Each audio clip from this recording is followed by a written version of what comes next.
అన్ని వర్గాల ప్రజల సంక్షేమమే ధ్యేయంగా రాష్ట్రంలో ప్రజాపాలన సాగుతోందని ప్రభుత్వ విప్ ఆలేరు ఎమ్మెల్యే బీర్లా ఐలయ్య అన్నారు. రేపు ఆలేరు నియోజకవర్గంలో 1500 కోట్ల అభివృద్ది పనులకు సీఎం రేవంత్ రెడ్డి శంకుస్థాపన చేయనున్నారని తెలిపారు. సీఎం పర్యటన సందర్భంగా భారీ బహిరంగ సభను కూడా నిర్వహిస్తున్నామని, స్వచ్ఛందంగా ప్రజలు తరలివచ్చేందుకు సిద్దమవుతున్నారని అన్నారు. బీఆర్ఎస్ పార్టీ 4 ముక్కల పార్టీ అవుతుందని ప్రభుత్వ విప్ బీర్లా ఐలయ్యతో మా నల్గొండ ప్రతినిధి జానయ్య ఫేస్ టు ఫేస్. నెల 6న సీఎం రేవంత్ రెడ్డి ఆలేరు నియోజకవర్గంలో పలు అభివృద్ధి కార్యక్రమాలకు సంబంధించి ప్రారంభోత్సవాలకు శంకుస్థాపన కార్యక్రమాలకు వస్తున్నారు. దానికి సంబంధించి ఆలేరు ఎమ్మెల్యే ప్రభుత్వ విప్ బీర్లా ఐలయ్య మనతో ఉన్నారు. ఏర్పాట్లు ఎలా ఉన్నాయి, అసలు ఎలాంటి ఏ సంక్షేమ కార్యక్రమాలకు సంబంధించి శంకుస్థాపనలు చేయనున్నారో అడిగి తెలుసుకునే ప్రయత్నం చేయండి. చెప్పండి, అంటే సీఎం రేవంత్ రెడ్డి గారు వస్తున్న సందర్భంగా ఏర్పాట్లు ఎలా ఉన్నాయి, ఏ అంటే అభివృద్ధికి సంబంధించి ఏమేమి చేయాలి? తెలంగాణ అభివృద్ధి ప్రదాత ప్రజాపాలన ద్వారా తెలంగాణ ఉన్నటువంటి అన్ని అసెంబ్లీలకు మా ఎమ్మెల్యేలకు సమయం ఇచ్చి ఆయా నియోజకవర్గాల్లో కావాల్సిన అభివృద్ధి కార్యక్రమాల మీద ఒక ప్రత్యేకంగా దృష్టి పెట్టి మా గౌరవ ముఖ్యమంత్రి రేవంత్ రెడ్డి గారు ఆ దశలో మా ఆలేరు ప్రజల ఆశాజ్యోతిగా, ఆలేరు అభివృద్ధి ప్రదాతగా ఇలా మా ఆలేరుకు మా గౌరవ ముఖ్యమంత్రి, మా మంత్రులు కలిసి సుమారు 1500 కోట్లతోటి ఇక్కడ ఇనాగ్రేషన్ చేయడానికి వస్తున్న సందర్భంగా మా ముఖ్యమంత్రి రేవంత్ రెడ్డి గారికి, భారీ నీటిపారుదల శాఖ మంత్రి ఉత్తమ్ కుమార్ రెడ్డి గారికి, ఆర్ఎండ్బి శాఖ మార్చులు కొమ్మటిరెడ్డి వెంకరెడ్డి గారికి, వ్యవసాయ శాఖ మార్చులు ఇన్ఛార్జ్ మంత్రి తుమ్మల నాగేశ్వర గారికి, పొంగులేటి శ్రీనివాసరెడ్డి గారికి, ఇంకా మిగతా మంత్రులకు, మా ఎమ్మెల్యేలకు ఆలేరుకు వస్తున్న సందర్భంగా పెద్ద ఎత్తున భారీ స్వాగతం పలకాలి. సుమారు 60-70 వేల మందితోటి ఈ భారీ బహిరంగ సభను సక్సెస్ చేయాలనే ఉద్దేశంతో ఇలా పెద్ద ఎత్తున సభ నిర్వహిస్తున్నాం. దానికి ఏర్పాట్లు కూడా జరుగుతున్నాయి. గ్రామాల్లో తండోపతండాలుగా ఈ సభకు రావడానికి రైతులు కానీ, ముఖ్యంగా యువకులు, ఇలా కార్యకర్తలు కూడా రావడానికి సిద్ధంగా ఉన్నారు. ప్రజాపాలన ద్వారా మా గౌరవ ముఖ్యమంత్రి పెద్ద ఎత్తున మాకు నిధులిచ్చి మా ప్రాంతాన్ని అభివృద్ధి చేసినందుకు ముఖ్యమంత్రి గారికి, మంత్రులకు ధన్యవాదాలు తెలియజేస్తూ, మా చిరకాల వాంఛ ఇక్కడ గన్నమల ప్రాజెక్టు, గత 30 సంవత్సరాలుగా ఇక్కడ రైతాంగం ఎదురు చూస్తున్నటువంటి ప్రాజెక్టు గన్నమల ప్రాజెక్టు. ఇక్కడ ఈ ప్రాంత రైతాంగం మీద ఈ ప్రజాపాలన ద్వారా మా గౌరవ ముఖ్యమంత్రి రేవంత్ రెడ్డి గారు, మా ఇరిగేషన్ శాఖ మార్చులు ఉత్తమ్ కుమార్ రెడ్డి గారి సహకారంతో దాన్ని 1.41 టీఎంసీగా సుమారు 600 నుంచి 700 నిధులు కేటాయించి దానికి రేపు స్టోనింగ్ వేయబోతున్నాం.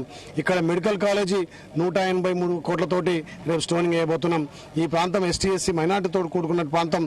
ఇలా ఎక్కువ బిడ్డలు చదువుకోవాలంటే ఉన్నత పిల్లలు కార్పొరేట్ స్థాయిలో చదువుకునే విధంగా ఇలా యంగ్ ఇండియా ఇలా ఇక్కడ ఏది ఇంటిగ్రేటెడ్ స్కూల్ కూడా 200 కోట్లతోటి రేపు స్టోన్ అయిపోతున్నాం. మా ముఖ్యమంత్రికి, మా ఆలేరు ప్రజల తరఫున ప్రత్యేకంగా ధన్యవాదాలు తెలియజేస్తున్నాం. అభివృద్ధి ప్రదాతగా మా మంత్రులను, మా ముఖ్యమంత్రిని మా ప్రజలు కొనియాడి గుండెల్లో పెట్టుకుని చూసుకుంటారని తెలియజేస్తున్నాం. గత బీఆర్ఎస్ ప్రభుత్వమే యాదాద్రి డెవలప్మెంట్ చేసింది. ఆలేరు నియోజకవర్గంలో జరిగిన అభివృద్ధి అంతా కూడా ఇప్పటి వరకు బీఆర్ఎస్ ప్రభుత్వం చేసింది అనేది కూడా ఇప్పుడున్న ప్రతిపక్ష పార్టీ వాళ్ళు చెప్తున్న పరిస్థితి. దీన్ని ఏ విధంగా వాళ్ళు గుట్టనైతే కట్టిన గుట్టకు వచ్చే భక్తులకు సౌకర్యాలు కలిపేలే. గుట్ట చుట్టూ ఉన్నటువంటి భూములు కోల్పోయిన వాళ్ళు, షాపులు కోల్పోయిన, దుకాణాలు కోల్పోయిన ఎలాంటి అభివృద్ధి చేయలే. గుట్టను కట్టినంత మాత్రాన అభివృద్ధి కాదు కదా. ఇలా మరి వాళ్ళు చేస్తే గన్నమల్ల ఎందుకు కాలేదు, ఇలా మెడికల్ కాలేజ్ ఎందుకు కాలేదు, ఇంటిగ్రేటెడ్ స్కూల్ ఎందుకు కాలేదు, రోడ్లు ఎందుకు కాలేదు, కొలంపేక బ్రిడ్జ్ ఎందుకు కాలేదు, కాలువపల్లి బ్రిడ్జ్ ఎందుకు కాలేదు, ఇంత అభివృద్ధి ఎందుకు అయిపోయింది? 10 ఏళ్ళలో దాచుకొని ఆ నలుగురే బతికిరు, ఆ ఎమ్మెల్యేల ఎంపీలే బతికిరు తప్ప ప్రజలేం బతకలేదు. సభను విజయవంతం చేయబోతున్నారు. ఒకటి ఫైనల్ గా పొలిటికల్ గా కవితను కాంగ్రెస్ పార్టీలోకి తీసుకుంటారు అనేది కొంత ప్రచారం జరుగుతుంది. బీఆర్ఎస్ పార్టీ బీజేపీలో విలీనమవుతుందని మరో ప్రచారం జరుగుతుంది. అంటే కవిత కాంగ్రెస్ పార్టీలో చేరేందుకు వస్తే కాంగ్రెస్ పార్టీలోకి తీసుకుంటారు. మాకెందుకు చెల్లని రూపాయి కదా ఆమె.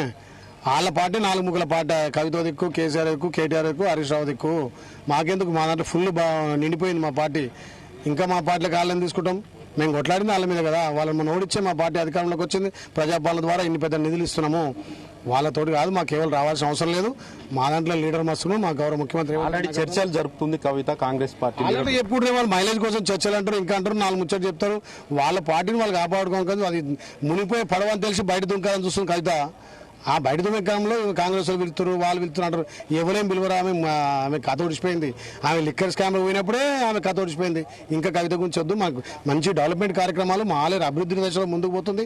మా ముఖ్యమంత్రికి ఏ రకంగా ఘన స్వాగతం పలకాలని మేము ఆలోచిస్తే కవిత ముచ్చట మనకెందుకు తమ్ముడు? ఏమవుతావు? ఏదైతే సీఎం ఆలేరు నియోజకవర్గానికి రానున్న నేపథ్యంలో ఏర్పాట్లు అయితే కొనసాగుతున్నాయి. భారీగా జనాలు కూడా తరలించేందుకు కూడా సిద్ధమవుతున్నట్టు కూడా బీర్లా చెప్తున్నారు. సభను విజయవంతం చేసేందుకు కూడా ప్రతి కార్యకర్త సిద్ధంగా ఉన్నారు. 1500 కోట్ల నిధులతో పలు అభివృద్ధి కార్యక్రమాలకు సంబంధించి శంకుస్థాపన చేసేందుకు కూడా సీఎం రేవంత్ రెడ్డి రానున్నారు. కెమెరామెన్ వీరలాల్తో జానయ్య, జీ తెలుగు న్యూస్.